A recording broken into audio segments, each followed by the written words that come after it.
Good old Ann. Ann Serkey. How much work would it take to stop a vehicle? Well, my first thought for work is force times distance, but I don't see a force or a distance anywhere. So I went, not going to use that. My second thought would be work is the area underneath a force versus distance graph. Is there a graph in this question? Nope. So my third thought is I'm going to use the work energy theorem that says that it's the change in potential plus the change in kinetic. I don't see a hill mentioned anywhere, so I think it's going to be just the change in kinetic. What's change in anything? So this is going to be a half mv final squared minus a half mv initial squared. The final is going to be 0 because it's coming to a stop. So I'm good to go. The work is going to be negative. Try that again, Mr. Dewick. Negative. What was that? Oh, someone looking for me. Give me a second here. Pausing the video. So back to where we're negative 0.5 m 950 45 squared. Where's my calculator? There it is. Negative 0.5 times 950 times 45 squared. And I get negative 961,875. Negative 961,875. I would probably round this to 962,000 for reporting my answer. I am going to be fussy here. I think you're going to need a negative because you are having to lose energy. So if you'd left the negative off, I would take a half mark off. What's the minimum force of friction required if it takes 150 meters for the vehicle to stop? Well, work also equals force times distance. So negative 961,875 equals force divide by distance, and that's going to give me the force of friction. This is going to give me a negative force of friction, but because the friction is in the opposite direction of the distance, we would put a negative in. The negatives here will cancel. And so I'm going to get a force of friction of answer button divided by 150. I need an average force, minimum force of friction, maybe more, I could stop sooner, but I need a minimum force of friction of 6,412.5 newtons.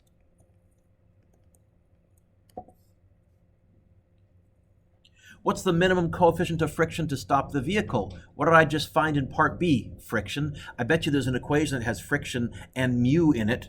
Oh yeah. Friction equals mu times the normal force. I don't know the normal force. Oh, but look, gravity in this case, I think mg. So I think I can say that mu is going to be friction divided by the normal force. It's going to be 6,412.5 divided by mg. I'm just going to multiply by -1 to get rid of the negative because the negative canceled out on the previous question. So it's going to be that number divided by what was m, 950, what was g, 9.8. For this to work, you need a minimum coefficient of friction of 0.689.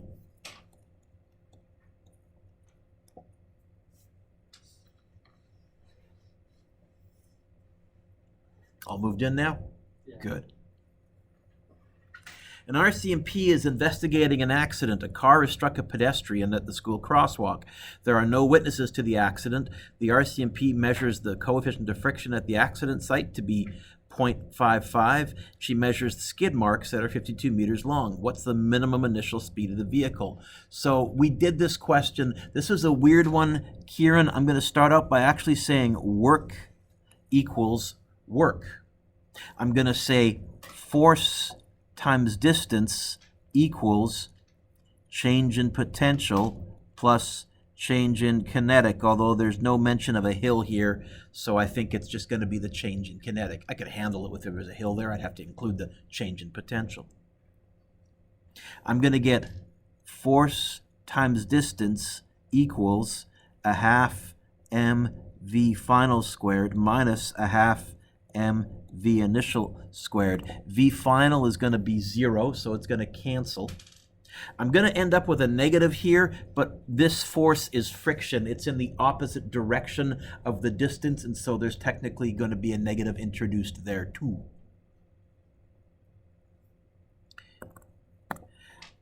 I want to get the V by itself. I think it's going to be force times distance times 2 divided by m square root. Is that right? I think so. Divided by m times by 2 square root. Which force? I guess the force of friction.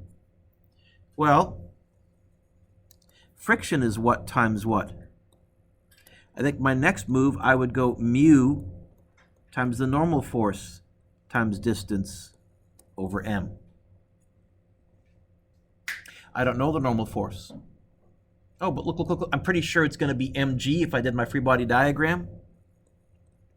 It's going to be the square root of 2 mu mg over d all over m. And what's kind of nice here is those m's cancel. There's an m in everything on the top. There's an m in everything on the bottom. That's good because they didn't give me the mass of the car. So I'm going to end up with an initial speed of 2 times 0.55 times 52. Oh, times, I missed g, times 9.8 times 52. Kind of need gravity for this to work. 2 times 0.55 times 9.8 times 52, square root of that. And I get 23.7. Anybody else? Am I wrong? 23.7? People nodding?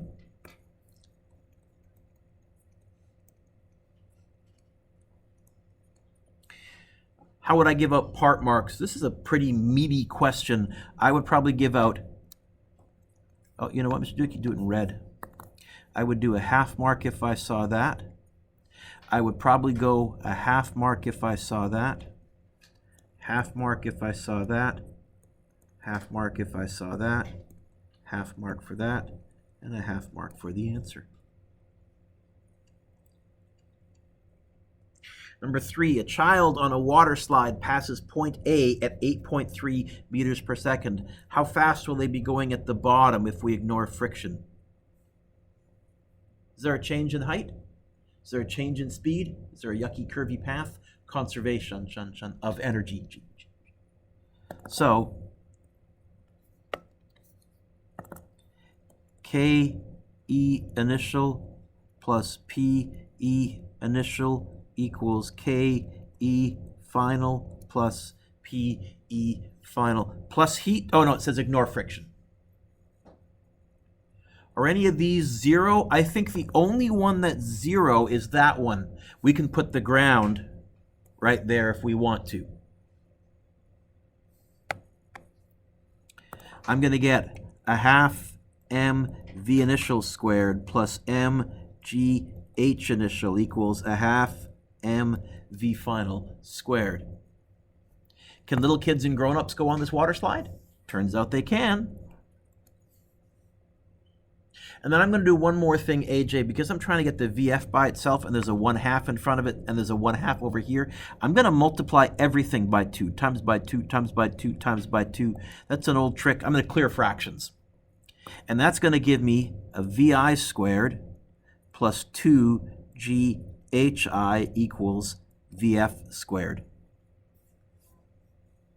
How would I get the VF squared? How would I get rid of the squared?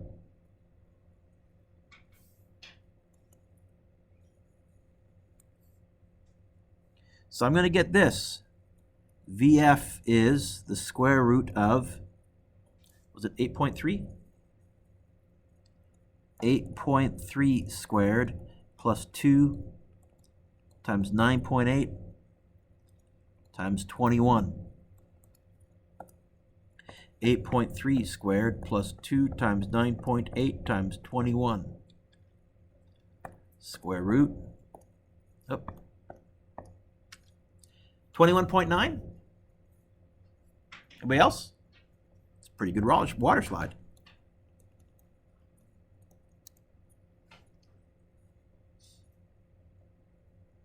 Suppose the child is only traveling 16 meters per second at the bottom.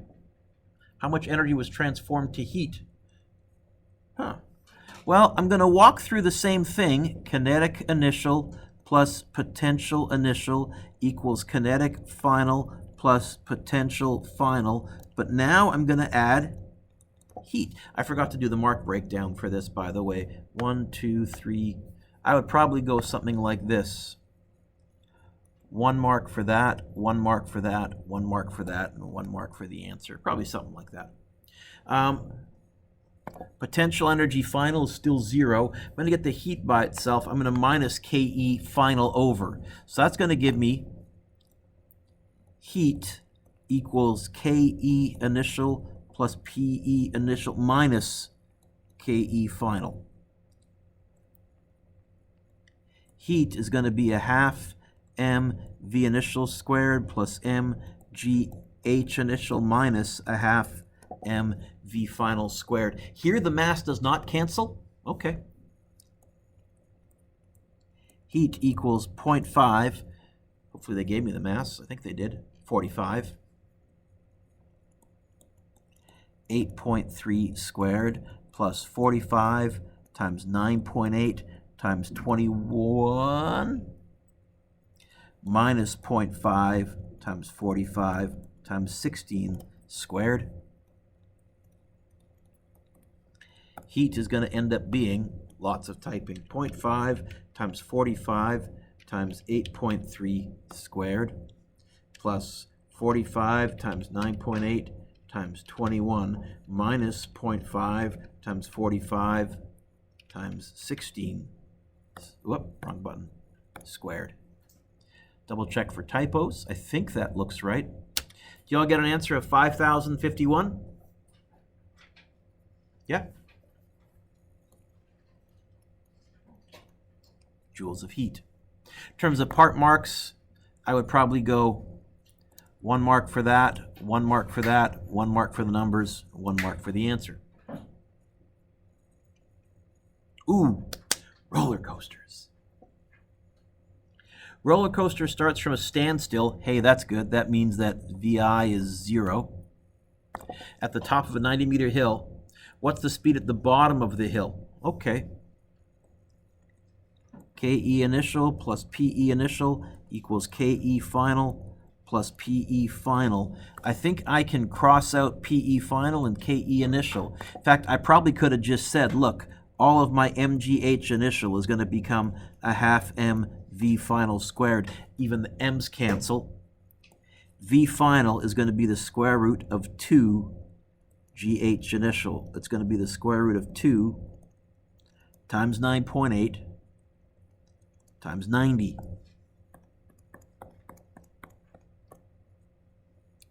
Square root of that. And I get, 42 meters per second. It's a good coaster. The top of the next hill is 50 meters high. How fast will the coaster be traveling at the top of the next hill? So I'm going to be a little bit clever. I'm going to let the ground be right there.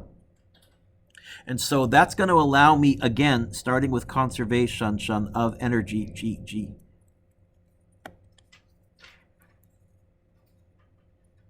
Equals, come on, Mr. Duke. KE final plus PE final. I can then pretend that's the ground, and I can still start out at rest. In fact, I'm going to get the same equation as I had before.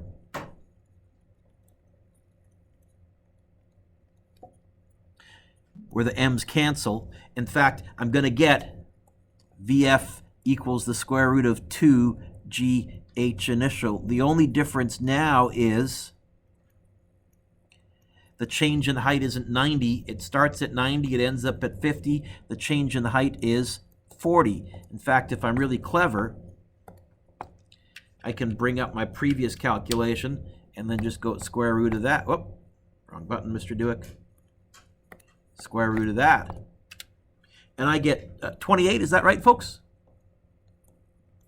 And you would get the same answer if you didn't let the ground be 0. If you let that be a height of 50, you would have a final potential energy. You do a lot more writing and typing on your calculator, but you get the same answer. In terms of part marks, I would probably go something like this. Half mark for that, half mark for that, half mark for that, and a half mark for the answer. Here for 3 marks, I would probably go 1, 2, 3, or something like that. Ooh, bow and arrow. How much work is done? Well, work is force times distance. The force is going to be 130 newtons. The distance is going to be not 70, 0.7.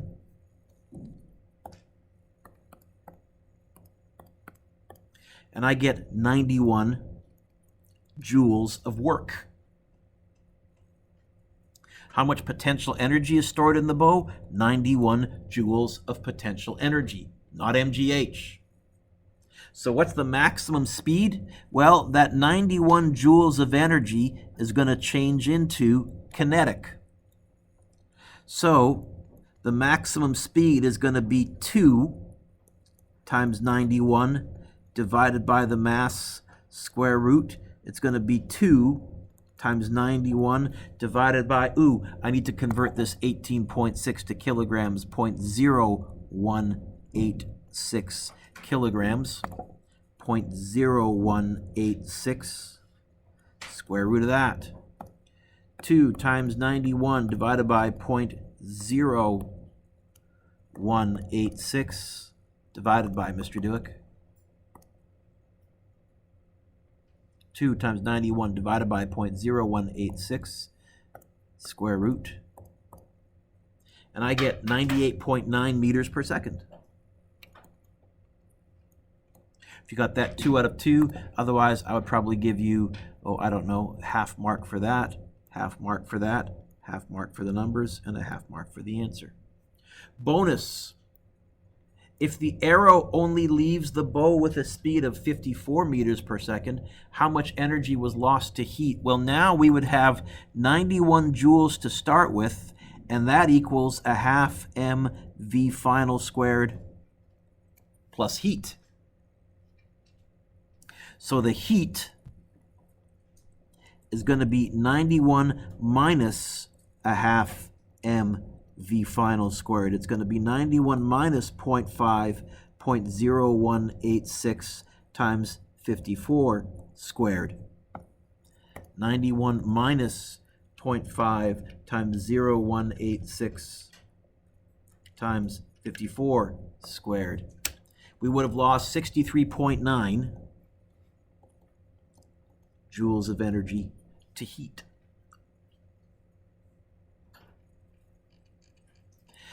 This quiz is out of 23. If you got everything right and the bonus, the best you can do is 23 because the software won't let me enter in a score of more than 23. Normally, I would collect these quizzes. First of all, let me pause the video.